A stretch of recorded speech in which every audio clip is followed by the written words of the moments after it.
സൗദിയുടെ വിവിധ ഭാഗങ്ങളിൽ തെരഞ്ഞെടുപ്പ് വിജയം ആഘോഷിക്കുന്നത് UDF അനുകൂല സംഘടനകൾ തുടരുകയാണ്. KMCC, OICC സംഘടനകൾ ഒന്നിച്ചും വെവ്വേറെയും ആഘോഷ പരിപാടികൾ സംഘടിപ്പിക്കുകയാണ്. മധുരം വിളമ്പിയും മുദ്രാവാക്യം വിളിച്ചുമായിരുന്നു അവരുടെ ആഘോഷം. വരും ആഴ്ചകളിലും റിയാദിലെ വിവിധ സംഘടനകൾ ആഘോഷ പരിപാടികൾ സംഘടിപ്പിക്കും.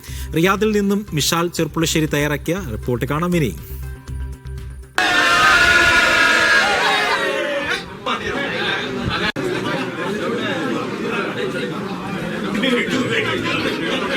കേരളത്തിൽ നടന്ന ത്രിതല പഞ്ചായത്ത് തെരഞ്ഞെടുപ്പിൽ UDFനെ സംബന്ധിച്ചിടത്തോളം ഏറ്റവും വലിയ ഒരു വിജയമാണ് കാഴ്ചവെക്കാൻ സാധിച്ചിട്ടുള്ളത്. വളരെ അഭിമാനകരമായ ഒരു വിജയം ഞങ്ങളൊക്കെ സംബന്ധിച്ചിടത്തോളം പ്രവാസികൾ എന്നുള്ള നിലക്കും KMCC പ്രവർത്തകർ എന്നുള്ള നിലക്കും വളരെ അഭിമാനകരമായ ഒരു വിജയമാണ് കേരളത്തിലുണ്ടായിട്ടുള്ളത്. ഞങ്ങളുടെ സാധാരണക്കാരായ ഒരുപാട് പ്രവർത്തകരടക്കം ഇപ്രാവശ്യം പ്രവാസ ലോകത്തിൽ നിന്ന് പോയി നാട്ടിൽ പോയി മത്സരിക്കുകയും ബ്ലോക്കിലേക്കും ജില്ലയിലേക്കും ഒക്കെ വാർഡുകളിലേക്കൊക്കെ മത്സരിച്ച് വിജയിക്കുകയും ചെയ്തിട്ടുണ്ട്. ഈ മലപ്പുറം അടക്കമുള്ള വലിയ നേട്ടമാണ് അവിടെയൊക്കെ ഉണ്ടായിട്ടുള്ളത്. എന്താണ് അതിനെക്കുറിച്ച് പറയാനുള്ളത്? നമ്മൾ അപ്രതീക്ഷിത നേട്ടം എന്നൊക്കെ പറയാം മലപ്പുറത്തൊക്കെ നോക്കുകയാണെങ്കിൽ, അല്ലേ? തൂത്തുവാരി എന്നൊക്കെ പറയാമല്ലോ. മലപ്പുറത്തെ സംബന്ധിച്ചിടത്തോളം ഇടതുപക്ഷത്തിൻ്റെ ഒരു ധ്രുവീകരണ രാഷ്ട്രീയം അത് മലപ്പുറത്തെ ജനത മനസ്സിലാക്കിയിട്ടുണ്ട് എന്നാണ് ഈ തെരഞ്ഞെടുപ്പ് ഫലം വ്യക്തമാക്കുന്നത്. മലപ്പുറം ജില്ലാ പഞ്ചായത്തിലടക്കം ഒരു പ്രതിപക്ഷ മെമ്പർ പോലുമില്ലാത്ത രീതിയിൽ മുസ്ലിം ലീഗിനും UDFനും ഒരു വലിയ മുന്നേറ്റം അവിടെ ഉണ്ടാക്കാൻ സാധിച്ചു എന്നുള്ളതാണ്. ഈ ഇടതുപക്ഷത്തിന് ഇപ്പോൾ ഒരു തോൽവി സംഭവിച്ചിരിക്കുകയാണ്. എങ്ങനെയാണ് വിലയിരുത്തുന്നത് ഒരു മുസ്ലിം ലീഗ് പ്രവർത്തകൻ എന്നുള്ള നിലക്ക്?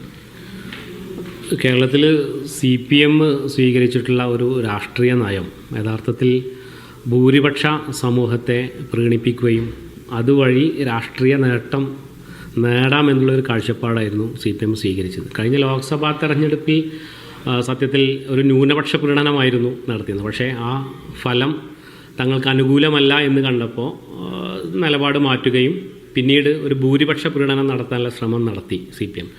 ആ രാഷ്ട്രീയത്തിന് കിട്ടിയ ഏറ്റവും വലിയ ഒരു പ്രഹരാണ് ഈ ത്രിതല പഞ്ചായത്ത്. ഭരണവിരുദ്ധ അതുണ്ടെന്നാണ്. പക്ഷെ മാഷൊക്കെ അത് നിഷേധിച്ചിട്ടുണ്ടെന്ന്.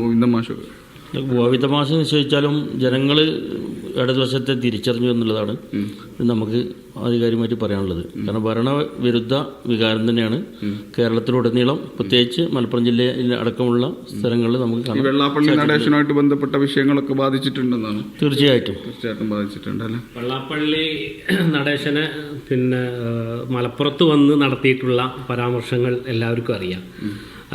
അവിടെ ദളിതരായിട്ടുള്ള അല്ലെങ്കിൽ ഈഴവ സമൂഹത്തിന് ജീവിക്കാൻ പോലും പ്രയാസമാണ് എന്ന് പച്ചക്ക് വർഗീയ പറഞ്ഞ സാഹചര്യം. തൊട്ടടുത്ത ദിവസം തന്നെ CPM അദ്ദേഹത്തെ സ്വീകരിക്കുകയും കൊണ്ടു നടക്കുകയും ചെയ്യുന്ന ഒരു അപകടകരമായ രാഷ്ട്രീയം യഥാർത്ഥത്തിൽ നടത്തി. മാത്രമല്ല CPMൻ്റെ നേതൃത്വത്തിലുള്ള ഭരണത്തിനെതിരെയുള്ള വലിയ വികാരം ഉണ്ടായി. ഇപ്പോൾ നമുക്കറിയാം ശബരിമല വിഷയം ഉൾപ്പെടെ PM ശ്രീ പദ്ധതിയിൽ ഒപ്പുവെച്ച് RSSനെ പ്രീണിപ്പിക്കുന്ന നയം ഉൾപ്പെടെ അങ്ങനെയുള്ള, അതോടൊപ്പം തന്നെ തദ്ദേശ സ്വയംഭരണ സ്ഥാപനങ്ങളുടെ അധികാരം കവർന്നെടുക്കുന്ന, അവരുടെ പദ്ധതി വിഹിതങ്ങൾ വെട്ടിക്കുറക്കുന്ന, സാധാരണക്കാരായ ജനങ്ങളെ ബാധിക്കുന്ന, സാധാരണ ഒരു മനുഷ്യന് വീട് വെക്കാനുള്ള അനുമതിക്കുള്ള അപേക്ഷ ഫോമിൻ്റെ ഫീ വരെ വർദ്ധിച്ച സാഹചര്യങ്ങളൊക്കെ ഇത് പ്രാദേശിക ഭരണകൂടങ്ങളിലേക്ക് നടക്കുന്ന തെരഞ്ഞെടുപ്പ് എന്ന നിലയിൽ അത്തരം വിഷയങ്ങളൊക്കെ ചർച്ച ചെയ്തിട്ടുണ്ട്. രാഷ്ട്രീയ വിഷയം വഴിതിരിച്ചുവിടാൻ പലതരത്തിൽ ഇപ്പോൾ ഇന്ത്യൻ ജമാഅത്തെ ഇസ്ലാമി വലിയ അപകടകരമായ ഒരു രാഷ്ട്രീയ അല്ലെങ്കിൽ ഒരു സംഘടനയാണ്, മത സംഘടനയാണ് എന്നും മതരാഷ്ട്രവാദികളാണെന്നൊക്കെ കഴിഞ്ഞ കാലങ്ങളിലൊക്കെ CPM വലിയ രീതിയിൽ അവരോട് ചങ്ങാത്തം കൂടുകയും വോട്ട് സ്വീകരിക്കുകയും ഒക്കെ ചെയ്ത് തങ്ങൾക്ക് അനുകൂലമായ രാഷ്ട്രീയ നിലപാട് സ്വീകരിച്ചില്ല എന്ന ഒറ്റ കാരണം കൊണ്ട് കേരളത്തിൽ UDF വന്നാൽ ജമാഅത്ത് ഇസ്ലാമിക്ക് പരമാധികാരം കിട്ടുമെന്നുള്ള രീതിയിലൊക്കെ പ്രചരണങ്ങൾ നടത്തിയതൊക്കെ മതേതര കേരളം കൃത്യമായി അത് വിലയിരുത്തുകയും അതിൽ കൃത്യമായൊരു പ്രതികരണം യഥാർത്ഥത്തിൽ ജനാധിപത്യവാദികൾ, മതേതരവാദികൾ പ്രകടിപ്പിച്ചു എന്നുള്ളതാണ് ഈ തെരഞ്ഞെടുപ്പിൻ്റെ സവിശേഷത. ഈ സൗദിയിലെ KMCCയുടെ നേതൃത്വത്തിൽ ഇനി എന്തൊക്കെ ആഘോഷ പരിപാടികളാണ് കാണാനിരിക്കുന്നത്? ഈ തെരഞ്ഞെടുപ്പ് വിജയവുമായി ബന്ധപ്പെട്ട് KMCCയുടെ വളരെ വിപുലമായ ഒരു ആഘോഷ പരിപാടി അടുത്ത വെള്ളിയാഴ്ച ഇവിടെ വെച്ച് നടക്കുന്നുണ്ട്. അതേപോലെ തന്നെ UDFൻ്റെ ആഭിമുഖ്യത്തിലും വൈവിധ്യമാർന്നിട്ടുള്ള ആഘോഷ പരിപാടികൾ റിയാദിൽ നടക്കുന്നുണ്ട്.